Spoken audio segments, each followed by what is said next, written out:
Hello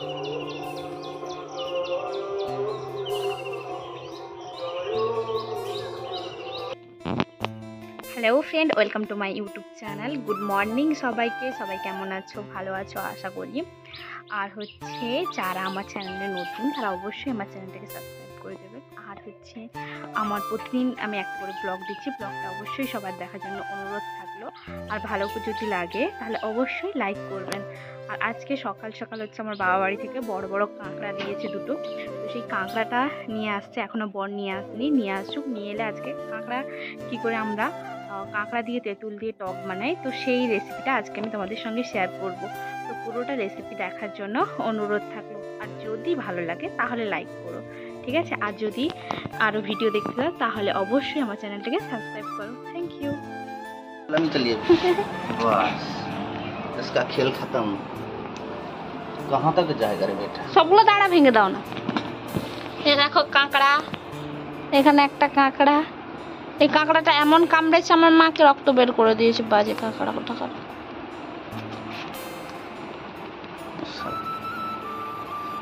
কাঁকড়ার টক বানিয়ে নেই। আইসক্রিম দোকান, আইসক্রিম দোকান। এবার তো তুমি করে নিতে পারবে নাকি? হ্যাঁ। আসসালা এইভাবে কাঁকড়াগুলোকে কেটে নেওয়া হয়েছে। কাঁকড়ার দাঁড়াগুলো এইভাবে আলাদা আলাদা করে নেওয়া হয়েছে। আর দুটো কাঁকড়া এই দেখো কেটে নেওয়া হয়েছে। এর ঘিগুলোকে আলাদা করে রাখা হয়েছে। এইভাবে কাঁকড়াগুলোকে প্রথমে পরিষ্কার করে নিতে হবে।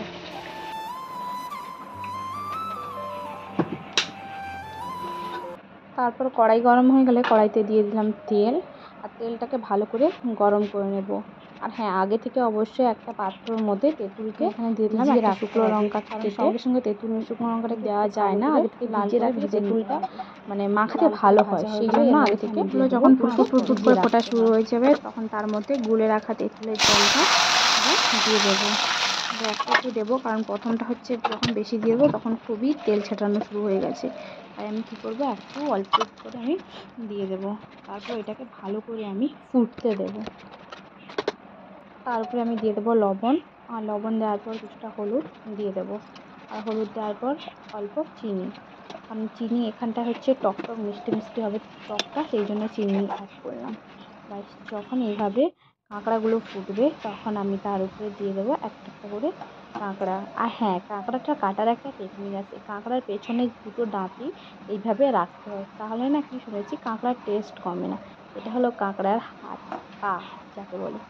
তো এইভাবে আমি সবগুলো কাঁকড়াকে একটা করে সব দিয়ে দিলাম। এবার এটাকে ভালো করে, অনেকটা আমি জল দিয়েছি, প্রায় 2 বাটির মতো। তো হচ্ছে প্রায় জল মানে 8 বাটির আরও কম হবে, কারণ এই জলটার মধ্যে কাঁকড়াটা পুরো ভালোভাবে ফুটবে এবং কাঁকড়াটা এরই মধ্যে হবে।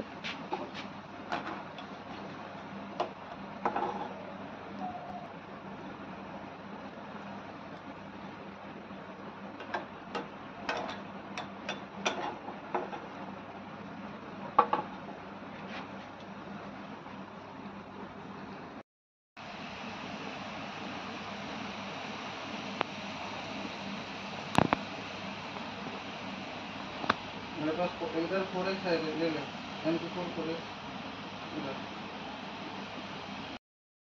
কাঁকড়া দিয়ে যে তেঁতুল দিয়ে টক হচ্ছে পুরো এরকম মাখা মাখা হয়ে যাবে, কিন্তু কোনো জল থাকবে না এভাবে।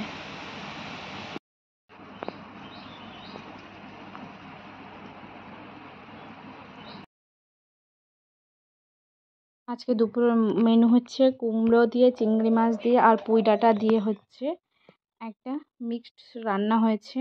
এটা হালকা ঝোল ঝোল টাইপের বানিয়েছি। আর এখানে হয়েছে কাঁকড়ার টক। ব্যাস, এই দুটো দিয়ে আজকে হচ্ছে দুপুরের খাবার আমাদের হচ্ছে খাওয়া হচ্ছে। আর তোমরা কি খাচ্ছ দুপুরে অবশ্যই জানাবে। 10:30টায় ভাত টাত খেয়ে নিতে আবার দুপুর হতে হতে 12টার দিকে খিদে পেয়ে গেছে। কি খাবো বুঝতেই পারছি না। তো দেখলাম যে বাড়িতে 2-3টা বেল আছে, কিন্তু আমি 2-3টা বেল নয়, একটাই বেল ফাটালাম আর একটা বেল থেকে বের করে নিলাম। বাস এবার রেডি করবো বেলের শরবত। বেশি কিছু লাগে না সেরকম, বেলের শরবতের জন্য বেলটা বের করে নিতে হবে। আর আমাদের এই বেলটা খুবই মিষ্টি, তো সেই জন্য আমি কি করেছি, আর চিনি দেবো না। তো যাদের বেল মিষ্টি হয় না তারা একটু চিনি দিয়ে বানাতে পারো। ব্যাস বেলগুলোকে বের করে জল দিয়ে এবার এটাকে বানিয়ে ফ্রিজে রেখে দেবে 1 ঘন্টার মতো, তাহলে ঠান্ডা হয়ে যাবে। ব্যাস তারপর বের করে খেয়ে নেবে, বেলের শরবত রেডি। এই দেখো বানানো হয়ে গেছে। এবার হচ্ছে এইখানটায় হচ্ছে তার বীজ আর তার যে সমস্ত এগুলোকে এরকম বের করে দিতে হবে, ছাঁকনির সাহায্যে ছেঁকে নেবে খাওয়ার আগে।